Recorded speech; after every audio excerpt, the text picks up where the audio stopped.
Bonsoir, ici Simon Durivage. Eh bien, Jean Chrétien pensait en avoir fini avec le débat sur l'indemnisation des victimes d'hépatite C hier. Or, aujourd'hui s'est levé un homme que l'on n'attendait pas et que l'on n'entendait plus, Daniel Johnson. Voici votre bulletin de fin de soirée. Hépatite C, Daniel Johnson fait adopter à l'unanimité par l'Assemblée nationale une motion qui relance le débat. D'abord et surtout mettre la balle dans le camp du gouvernement fédéral. Voyons donc, c'est facile de demander aux autres de payer. Jacques Duchesneau se lance et ce n'est pas tant à Pierre Bourque qu'il s'en prend.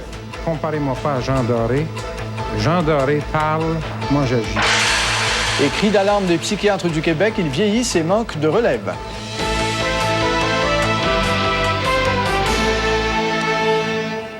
Beau geste pour les uns, croc en jambe à Jean Chrétien pour d'autres. Daniel Johnson, en tout cas, n'a pas voulu passer sa dernière semaine de vie publique à ne rien faire. Il a donc proposé aujourd'hui aux députés à Québec une motion visant à indemniser toutes les victimes de l'hépatite C. Et ce, le lendemain même où, à Ottawa, Jean Chrétien faisait battre une telle motion. Vous imaginez bien que M. Chrétien n'était pas très content aujourd'hui. Nous avons 2 reportages là-dessus. Bernard Plante, d'abord, l'Inadib, ensuite. M. Johnson-Vaudreuil.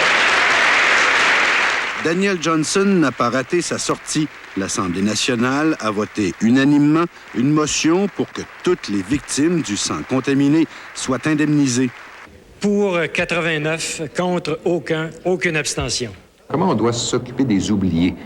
C'était ça depuis le début, là, moi, qui me dérangeait. La motion, adoptée par libéraux et péquistes sous l'impulsion de Daniel Johnson, dit aussi que les coûts doivent être assumés par le gouvernement fédéral et que Québec doit inciter les autres provinces à faire la même démarche. Et évidemment, là, le financement, là, les provinces vont très certainement choisir, on va être réaliste, là, d'abord et surtout mettre la balle dans le camp du gouvernement fédéral. Lucien Bouchard en profite pour répéter qu'Ottawa a coupé dans les paiements de transfert et que le fédéral a les moyens de régler la note. Il y en a beaucoup plus qu'il en faut. Le fédéral vient d'enregistrer un surplus de l'ordre de 4 milliards dans le premier trimestre. Au rythme où il est parti, il va faire au moins 16 milliards de surplus cette année. Ils viennent dépenser près de 700-800 millions pour des sous-marins, puis des coûts d'opération après. Là, c'est une chose à régler d'un coup, puis après, c'est réglé. Pour la Société canadienne d'hémophilie, la bataille est loin d'être gagnée, mais on sent peut-être que le vent vient de tourner. Il va y avoir énormément de pression et c'est ce qu'on espère que le gouvernement du Québec va faire, c'est de convaincre toutes les autres provinces à adopter le même type de motion. Reste à voir comment Jean Charest, qui sera couronné chef du parti, va accueillir cette motion. Une motion que les députés libéraux qui vont tomber sous son autorité viennent de voter avec le gouvernement. Bernard Plante, TVA, à Québec. C'est facile de demander aux autres de payer. Le vote à Ottawa, lui, n'était pas un vote facile. Après avoir voté contre la motion et contre ses convictions, Caroline Bennett s'est rassise et s'est mise à pleurer. Quelques députés libéraux, en fait, ont consenti à voter avec le gouvernement et contre leur conscience parce qu'on leur avait fait croire qu'après le vote, on pourrait réétudier le cas des victimes d'avant 86. Mais moins d'1 heure après le vote, le ministre de la Santé était très clair. Dossier classé, c'est fini. À la réunion de tous les députés libéraux du lendemain matin, certains députés refusaient d'y croire. Je suis convaincu, moi, que le gouvernement libéral va faire tout ce qui est humainement possible pour aider toutes les victimes. File is closed. That's just an adjective or just describe the file. Another day, it could be open. That's your hope? It's my hope. À ça, le secrétaire parlementaire du ministre de la Santé répond qu'un député s'avie d'espoir.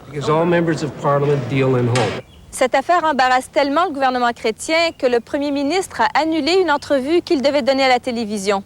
Il réclamait que l'entrevue porte sur son voyage à Cuba, rien d'autre. Alors, pas d'entrevue. L'Inadib, TVA, Ottawa. Pierre Corbeil, vous vous rappelez sans doute cet ancien organisateur libéral fédéral qui avait été mandaté par un adjoint du ministre Marcel Massé lors de la campagne de 97. Eh bien, il a plaidé coupable aujourd'hui et il a été condamné à 34 500 $ d'amende pour trafic d'influence. Il avait tenté d'obtenir de l'argent de 4 entreprises en quête de subventions, mais le ministre Pierre Pettigrew avait découvert le poteau rose et demandé une enquête de la GRC. Corbeil a également été condamné à 2 années de probation et devra faire 100 heures de travaux communautaires. L'affaire a eu toutefois un retentissement aux communes cet après-midi. Monique Grégoire. L'affaire est close. Pour M. Massé, l'affaire Corbeil est close, mais pas pour André Bachand. Il veut savoir où Pierre Corbeil s'est procuré la liste des entreprises demandant des subventions et auxquelles il a demandé par la suite de contribuer à la caisse du Parti libéral.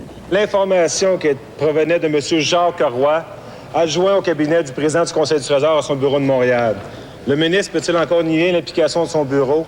Que son adjoint Jacques Roy ait transmis les listes ne fait aucun problème, selon Marcel Massé. L'information n'était pas confidentielle. C'était des informations qui étaient disponibles au public, qui étaient disponibles au Parti québécois. En octobre dernier, nous avions demandé à Mme Harel si elle avait accès à la liste des entreprises qui demandaient des subventions fédérales. Celles qui n'ont pas été recommandées ne nous sont pas transmises. André Bachand est persuadé que ces listes étaient bel et bien confidentielles et n'auraient jamais dû tomber dans les mains d'un organisateur politique comme Pierre Corbeil. Marcel Massé doit s'expliquer, selon lui. Qui arrête de se cacher.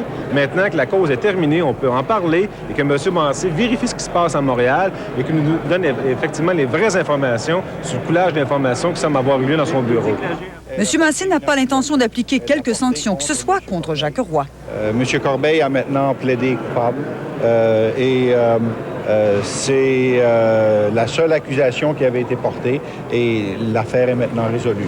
L'avenir seul dira si l'affaire est vraiment résolue. Monique Grégoire, TVA, Ottawa. L'ancien chef de police, Jacques Duchesneau, s'est donc engagé dans la course à la mairie de Montréal à bord de son véhicule politique, Nouveau Montréal. Et son programme est peut-être inspiré d'ailleurs de ce qui est écrit sur les voitures de police « Ensemble pour mieux servir ». Il veut remettre la ville au service de la population et la mettre à l'abri, tout comme lui d'ailleurs, de certaines mauvaises influences. Normand Réaume.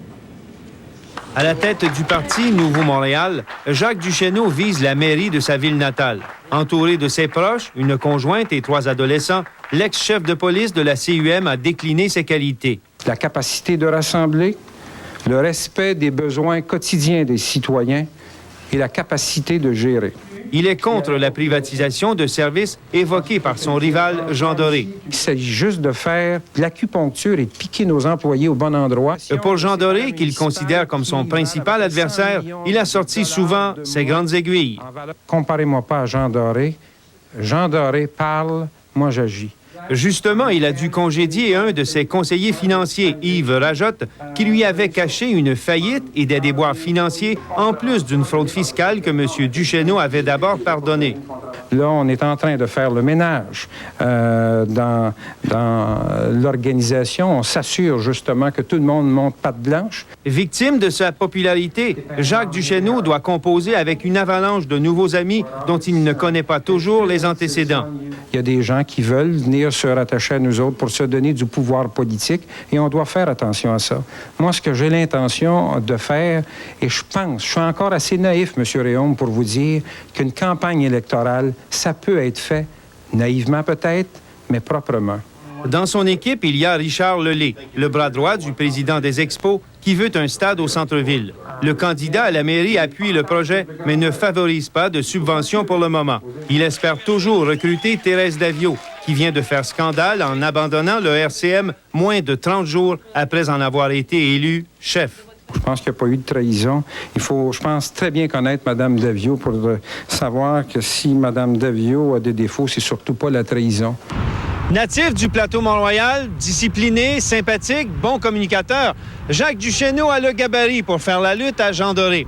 Mais dans la jungle de la politique, il devra apprendre que les amis instantanés sont parfois bien plus dangereux que les adversaires. Normand Réaume, TVA, à Montréal. Revenons à la scène québécoise. Si Jean Charest n'était pas arrivé dans le paysage politique, le Québec serait probablement en élection générale au mois de juin. On sait maintenant que Lucien Bouchard est moins pressé d'y aller. En attendant, le premier ministre aura une occasion de sonder le terrain. Il déclenche une élection partielle dans Argenteuil le lundi 1er juin. Le libéral Régent Beaudet a quitté la vie politique au mois de décembre. Jean Charest, on le sait, passe un tour. Il attend les vraies élections.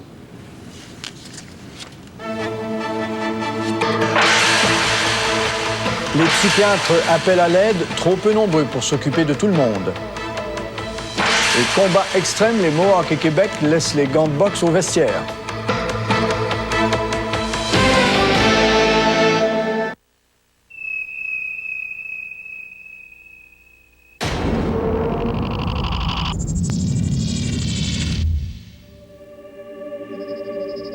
L'avion Gripen de Saab.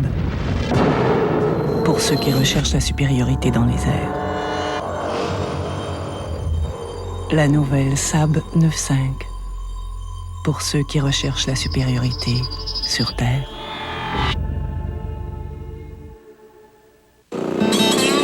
Ça fait 6 semaines que je parcours le sud de la Californie. Je viens de quitter Sun City. Il fait 38 à l'ombre. Puis ça fait des mois qu'il n'y a pas plu. Il fait chaud longtemps. Lucky Lager. Inspiré d'une recette originale de Californie, elle est brassée dans le but d'obtenir un goût rafraîchissant. Lucky Lager. Un goût de Californie qui rafraîchit. Il fait tellement chaud qu'ils mettent des ventilos après les poteaux. Haute influence, haut en couleur, haute pression, haute fantaisie, haute précision. Tout de suite après Diva, voyez les dessous de la haute couture ce jeudi 21h. Nous avons demandé à ces jardiniers experts de nous parler de Miracle Grow. Voici ce qu'ils en disent. Oui, avec les effets qu'on connaît au Québec, je me suis rendu compte qu'avec Miracle Grow, on obtenait très rapidement de belles plantes vigoureuses. J'utilise Miracle Grow sur les annuels, les vivaces, les arbustes et les arbres. En fait, tout ce qui pousse profite de Miracle Grow. Miracle Grow, c'est incroyable. Si tous ces jardiniers experts comptent sur Miracle Grow, ne devriez-vous pas le faire aussi? Cette semaine à JE, personne n'est à l'abri d'un bon fraudeur. Ni ses amis, ni sa famille, ni même des vedettes. C'était un ami. On était membres de la même ligue de hockey.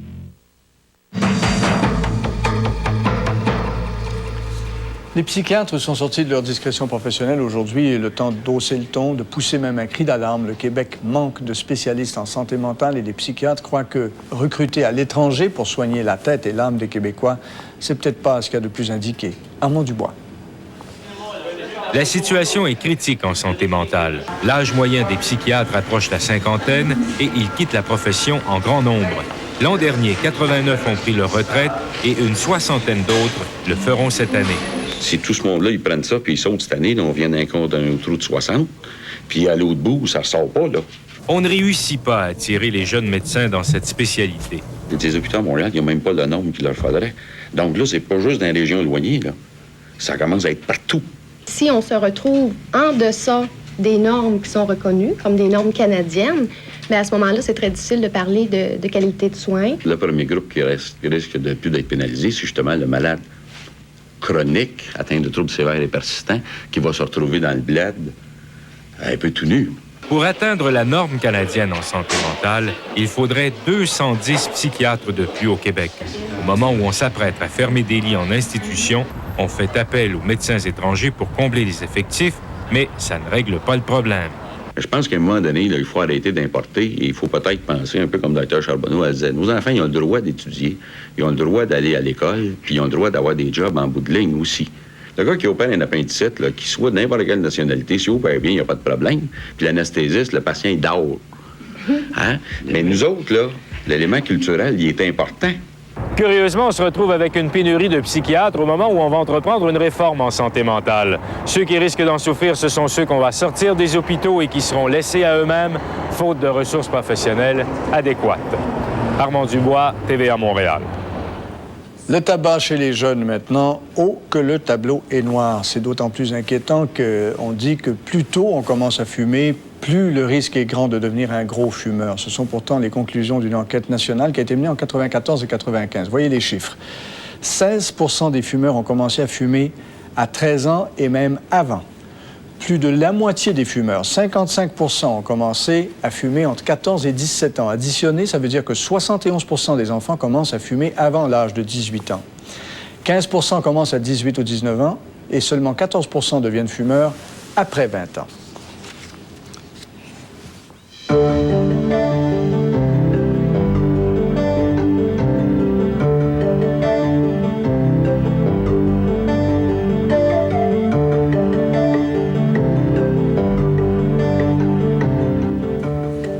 Eh bien, finalement, il n'y aura pas d'affrontement entre Québec et les Mohawks autour des combats extrêmes qui devaient se tenir sur la réserve samedi. Le promoteur a décidé de baisser les bras, le temps peut-être de calmer le jeu politique, mais Lucien Bouchard a tenu à rappeler aujourd'hui qu'il y a des règles. Paul Larocque. Il n'y aura pas de combat extrême en territoire mohawk samedi. Contre toute attente, le promoteur de l'événement, qui en promet de toutes les couleurs aux 4000 personnes attendues, a choisi de reporter l'événement à plus tard, le temps de s'entendre avec la commission athlétique de Kahnawake. The show hasn't been cancelled. It's not called off. It's a simple delay. Il insiste, l'événement n'est pas annulé, mais simplement reporté de quelques semaines. Les membres du conseil de bande, eux, veulent entre autres s'assurer qu'il ne s'agisse pas de combats extrêmes, donc de combats illégaux.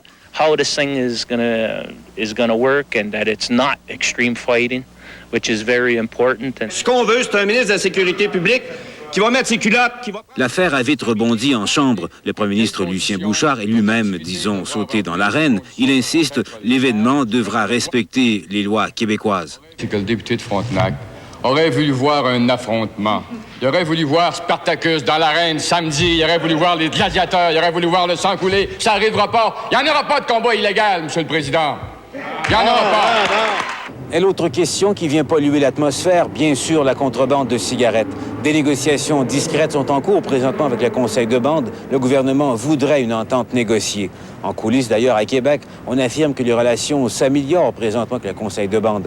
Vendredi, d'ailleurs, le chef Joe Norton va rencontrer le ministre Guy Chevrette à Montréal. On espère alors un déblocage, même si pour l'instant, des deux côtés, on observe une prudence extrême.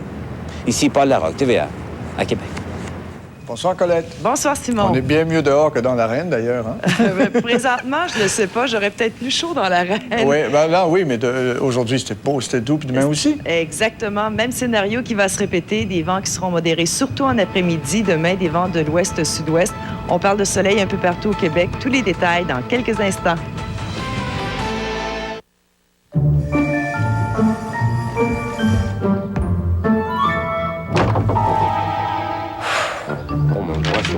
Ici.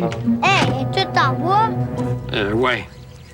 Bon, c'est alors que le loup souffla et démolit la maison en bois du petit cochon.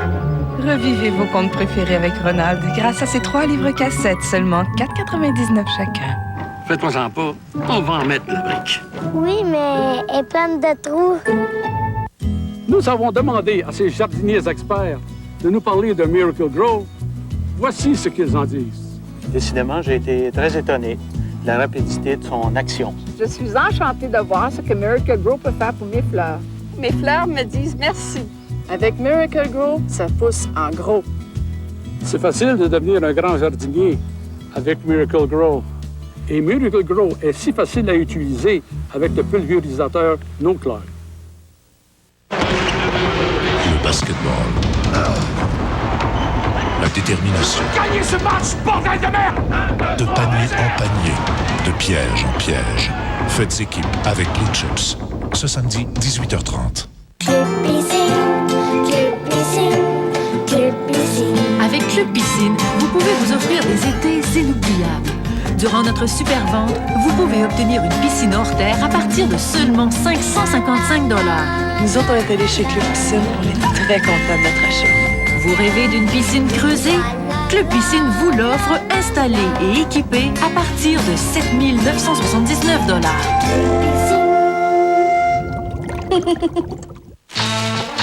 Oh, bonne idée, mon loup. C'est vrai que ces temps-ci, on se voit plus.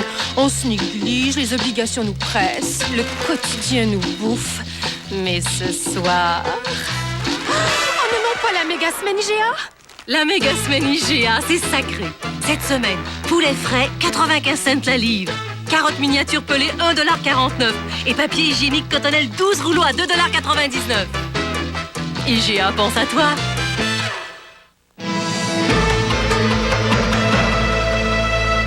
L'État d'Israël aura 50 ans demain, mais le coup d'envoi des célébrations a déjà été donné là-bas. Il y avait un grand feu d'artifice qui a illuminé toute la ville sainte de Jérusalem ce soir. Un peu plus tôt dans la journée, des sirènes avaient résonné à la mémoire des 19 000 soldats israéliens morts pour la patrie depuis sa création en 1948. Le premier ministre Benjamin Netanyahou, lui, s'est recueilli sur la tombe de son frère qui avait été tué dans une opération commando menée pour libérer des otages en 1976. Et par mesure de sécurité, les territoires occupés seront bouclés jusqu'à la fin des célébrations du cinquantenaire samedi. Aucun Palestinien ne peut entrer en Israël. Revenons chez nous, 14e jour de l'enquête sur la tragédie des éboulements, une enquête qui tire à sa fin. La femme du propriétaire de l'autobus témoignait aujourd'hui, c'est elle qui tenait les livres de l'entreprise. Lucie Sylvain a parlé surtout de chiffres, elle n'a rien dit du tout de l'accident. Depuis l'achat du Mirage 1982, André Mercier avait dépensé 83 000 $ en 3 ans et demi pour entretenir l'autobus qui a plongé dans le ravin. Dans les jours qui ont précédé l'accident, un autre groupe de passagers avait senti à 2 reprises que les freins surchauffaient et les témoins ont fait l'éloge du dévouement du chauffeur, André Desruisseaux. Les 2 montagnais retrouvés morts dans la rivière Moisy en 1977 se sont noyés. Le pathologiste dit qu'il ne retrouve pas de traces d'altercation violente sur les cadavres exhumés au mois de janvier. La communauté autochtone est convaincue pourtant que les 2 hommes ont été tués par des gardes-pêche. Mais compte tenu de l'état des corps, le pathologiste ne peut relever de traces d'échymose que les 2 victimes auraient pu se faire en étant poussées à l'eau. Le paquebot britannique Empress of Ireland va pouvoir continuer à reposer en paix à 50 mètres de fond dans le Saint-Laurent, au large de Rimouski. Québec a décidé en effet de protéger l'épave contre les pirates en la classant site historique. L'Empress avait coulé en mai 1914, éperonnée par un navire norvégien dans un épais brouillard. 3e catastrophe maritime en importance après le Titanic et le Lusitania. Le naufrage avait fait 1014 morts en 1914.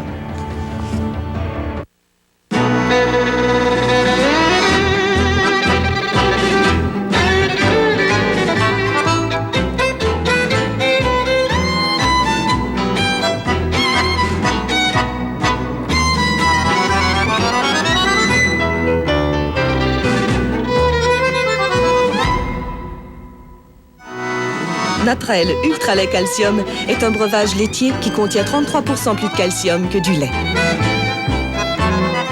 Ah, t'es pas encore allé chez Daumont? Mais oui, mais t'as besoin de meubles, d'une télé, d'électroménager. Changez de décor au plus bas prix garanti chez Meubles Daumont. Venez faire votre choix. Mobilier de salon, chambre à coucher, salle à dîner, ensemble cinéma maison ou de nouveaux électroménagers parmi les plus grandes marques connues au plus bas prix garanti. Et ne payez rien avant 1099. On regarde ailleurs. On achète chez Daumont. Un flic aux méthodes douteuses poursuit un caïd japonais. Mais quand il s'échappe... Tâchez d'opérer à la japonaise. Il en fait une affaire personnelle. L'équilibre zen.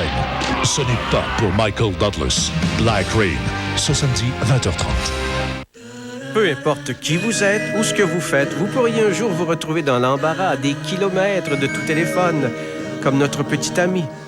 Il ignore sûrement à quel point le SCP ClearNet est économique, sinon il en aurait un pour appeler de l'aide. Mais on ne peut pas lui en vouloir. Après tout, il n'est qu'une simple petite bébite. Le SCP ClearNet numérique, beaucoup moins cher à utiliser que le cellulaire, pas de contrat signé et une garantie satisfaction de 30 jours. Qu'attendez-vous?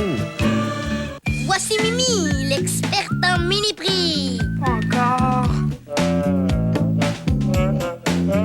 Qu'est-ce que l'experte a trouvé? Un produit en spécial.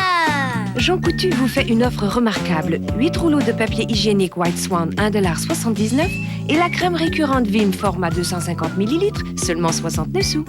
Profitez de ces spéciaux et obtenez un petit frère gratuit. Si jamais quelqu'un en veut. Copain. Mon Jean Coutu, mes petits prix. Eh bien, l'armée réagit à l'histoire de la capitaine Sandra Perron, qu'on vous racontait il y a quelques jours. Sandra Perron, qui avait démissionné de l'armée il y a 2 ans, dégoûtée des comportements machos de ses camarades. L'armée canadienne dit avoir tiré des leçons de cette affaire et elle affirme que les critères de sélection sont maintenant moins discriminatoires envers les femmes, même si on ne les a pas adoucis pour autant. Richard Latendresse. L'armée embauche, mais cherche un type bien précis de recrues. On veut des femmes et on veut les intégrer dans les métiers de combat. Les métiers de combat, ça veut dire la vraie guerre, l'infanterie, l'artillerie, les blindés et le génie, c'est-à-dire la pose de bombes et le déminage. Pour moi, c'était ma carrière. Je pensais d'être dans l'armée le restant de mes jours. Sandra Perron, malgré sa détermination, beaucoup de travail et d'excellents résultats tout au long de sa formation, n'a finalement pas passé sa vie dans l'armée. Elle avait pourtant été la première femme capitaine d'infanterie de l'histoire militaire canadienne, mais elle a demandé sa libération, épuisée après avoir été sans cesse confrontée à l'hostilité de collègues incapables d'accepter une femme comme officier d'infanterie. On a retiré des leçons, des traitements, des expériences qui ont été vécues par d'autres femmes et le capitaine Perron.